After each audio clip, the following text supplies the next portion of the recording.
ये बिहार की ही जनता है जिसने 2014 में मोदी जी को 31 सीटें दी और 19 में 39 सीटें दी। अब समय आ गया है कि 1-2 सीटों का जो कमी रह जाता है उसको भी पूरा करना है। अरे नीतीश बाबू, जिनके साथ इतना बैठे हो, जिनके कारण मुख्यमंत्री बने, जरा तो लिहाज रखो। नमस्कार, आप देख रहे हैं गणदेश बिहार और मैं हूं आपके साथ मुस्कान। एक बार फिर से हम हाजिर हैं अपने शो मिशन 2024 के साथ। हमारे साथ मौजूद है सीनियर जर्नलिस्ट सरोज सर। बहुत बहुत स्वागत है सर आपका एक बार फिर से हमारे शो में। अमित शाह जब पटना आए और लखीसराय में जब हुंकार भरी तो साफ कह दिया कि अरे नीतीश बाबू थोड़ा तो लिहाज करो, मोदी की वजह से सीएम बने थे, थोड़ा तो लिहाज करो। आखिर क्या मायने हो सकते हैं अमित शाह के इस हुंकार के, हम सर से जानेंगे। सर प्लीज बताइए क्या मतलब हो सकता है इस हुंकार का। देखिए, इसके बहुत ही गहरे सियासी मायने हैं। अमित शाह ने अगर ये कहा है कि आपको लिहाज करना चाहिए, आप किसके वजह से सीएम बने हैं, तो एक मॉरल दबाव जो है वो डालना चाहा अमित शाह ने कि आप जो मुख्यमंत्री बने थे तो भाजपा का क्या कंट्रीब्यूशन है। देखिए, नीतीश कुमार बराबर कहते हैं बातचीत में, of the record, on the record, जब भी बात करिए उनसे कहेंगे देखिए मैं बनना नहीं चाहता था, भाजपा वालों ने दबाव बनाया तो मैं कहते कि मैं बन गया। लेकिन एक हुंकार रैली में, पब्लिक रैली में इस बात को उजागर करना कि आप भाजपा के कारण ही सीएम बने थे, कहीं ना कहीं से नीतीश कुमार को ये पिंच करने के लिए बात कही गई जी। देखिए, आप अगर अमित शाह का भाषण सब लोगों ने सुना होगा, जिन लोगों ने नहीं सुना और जिन्होंने सुना, तो एक चीज़ उसमें गौर करने वाली बात थी कि अमित शाह का जो पूरा भाषण हुआ, उस पूरे भाषण में उन्होंने सेंटर में रखा नीतीश कुमार को। उन्होंने लालू के खिलाफ एक आध बार कुछ बोला हो, तेजस्वी के खिलाफ तो खैर बोला ही नहीं। कहीं ना कहीं उनके पूरे भाषण में नीतीश कुमार सेंटर पर ही रहे। हाँ, नीतीश कुमार को ही उन्होंने निशाना बनाया। जो आपका सवाल पूछना चाह रही थी, आखिर क्यों, तो ये देखिए 2-3 चीज़ों को इससे साफ किया गया। अभी भी बहुत बार, जैसे कल का ही घटनाक्रम लीजिए, राजभवन गए नीतीश कुमार, उसके बाद सुशील मोदी चले गए, तो लोगों ने कहा कि लगता है कि फिर पलटी मारेंगे नीतीश कुमार। लेकिन अमित शाह जब नवादा आए थे और आज लखीसराय आए हैं, दोनों ही बार उन्होंने साफ साफ कहा कि अब नीतीश कुमार के साथ हमारा कोई बैठकी नहीं हो सकता, नीतीश कुमार के साथ अब हम कंप्रोमाइज नहीं कर सकते और हमारा कोई अलायंस नीतीश कुमार के साथ नहीं होगा। आज की जो भी रैली हुई लखीसराय में, उसमें उन्हें साफ किया कि देखिए नीतीश कुमार के साथ, क्योंकि जो इतनी आलोचना नीतीश कुमार की पूरे भाषण के केंद्र में, जैसा आपने कहा कि केंद्र में ही नीतीश कुमार थे जी। तो नीतीश कुमार को ही टारगेट किया अमित शाह ने और किसी को टारगेट नहीं किया। तो इसका मतलब है कि नीतीश कुमार को ही निशाने पर लिया और आगे के सारे दरवाजे भाजपा जदयू के गठबंधन के आज अमित शाह ने इस रैली में फाइनली बंद कर दिया। सर 10 महीने में 5 बार अमित शाह बिहार आए हैं, क्या मतलब हो सकता है इसका? बार बार बिहार आ रहे हैं अमित शाह। इसका सीधा मतलब है 40 की 40 सीटें बिहार में जीतनी है भाजपा को और उसी की ये तैयारी है।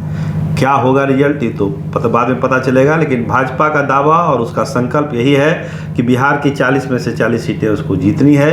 तो अमित शाह बिहार को लेकर बहुत संजीदा है, बिहार को लेकर तमाम तरह की रणनीति बनाई जा रही है, छोटों पार्टियों को मिलाया जा रहा है, कुछ लोगों को शामिल भी कराया जा रहा है पार्टी में। तो पूरा लब्बो लुबाब यही है कि एक मजबूत घेराबंदी की जाए महागठबंधन की और ज़्यादा से ज़्यादा सीटें, 39 पिछले बार थी, दोनों मिला के इस बार एनडीए चाहता है कि 40 सीटें वो बिहार से जीत के जाए। इसीलिए अमित शाह, आप देखिए 10 महीने में आपने कहा कि 5 बार आए हैं, तो अब ये सिलसिला और तेज़ होगा और हो सकता है कि अब हर महीने अमित शाह का दौरा हो बिहार का और प्रधानमंत्री का भी शेड्यूल बिहार के लिए किया जा रहा है। सर 40 सीटों की बात कर रहे हैं हम, तो इस 40 सीटों में क्या भाजपा ने ये क्लियर कर दिया है कि किन मुद्दों पर चुनाव होगा?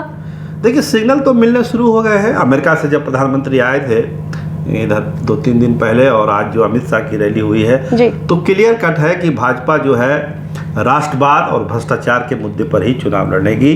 जो 3 इशू, कोर इशू थे भाजपा के, धारा 370 और राम मंदिर, तो धारा 370 हट गई है, राम मंदिर का तो लोकार्पण होना ही है जनवरी में, और जो समान नागरिक संहिता है जिसकी चर्चा अभी तेज है, ये एक बड़ा इशू बनने जा रहा है चुनाव का। तो जो एजेंडा सेट किया नरेंद्र मोदी ने, उसी एजेंडे पर जो है चुनाव होगा। विपक्ष भी उसी के घेरे में आने के लिए मजबूर हो जाएगा, क्योंकि समान नागरिक संहिता एक ऐसा मुद्दा है जिस पर भाजपा को लगता है कि राम मंदिर, धारा 370 और समान नागरिक संहिता, ये 3 ऐसे इशू हैं जिस पर वो पूरी तरह से भारतीय की जनता को और अपने वोटरों को गोलबंद कर सकता है और विपक्ष को चारों खाने चित कर सकता है। तो और भ्रष्टाचार का इशू, देखिए अमित शाह का जो भाषण था उन्होंने बार बार कहा कि पटना में कैसे लोग जुटे थे।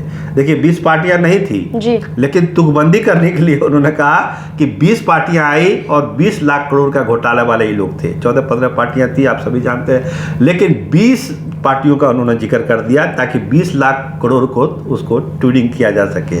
तो उन्होंने कहा कि 20 लाख करोड़ के घोटाले वाले लोग वहां पर बैठे हुए थे, तो नीतीश किस मुंह से भ्रष्टाचार के खिलाफ बात करेंगे। जैसा आपने कहा कि नीतीश की जो राजनीतिक पैदाशी है भ्रष्टाचार के खिलाफ है, वो कांग्रेस के भ्रष्टाचार के खिलाफ बोलते रहे हैं, लालू के भ्रष्टाचार के खिलाफ बोलते रहे हैं, आज उनके गोद में बैठे हुए हैं। तो किस मुंह से जनता के सामने, लखीसराय और मुंगेर की जनता के सामने नीतीश कुमार जवाब दे पाएंगे कि आखिर वो भ्रष्टाचारियों के गोद में क्यों बैठे हुए हैं। उन्होंने कहा कि देखिए उनको प्रधानमंत्री वगैरह बनना नहीं है, वो केवल लालू को मूर्ख बना रहे हैं, इसके अलावा कुछ नहीं है। वो अपनी गोटी लाल करने की कोशिश कर रहे हैं, जो होगा नहीं, क्योंकि प्रधानमंत्री पद के लिए कोई वैकेंसी है ही नहीं। नरेंद्र मोदी को जनता अपना प्रधानमंत्री अगला मान चुकी है।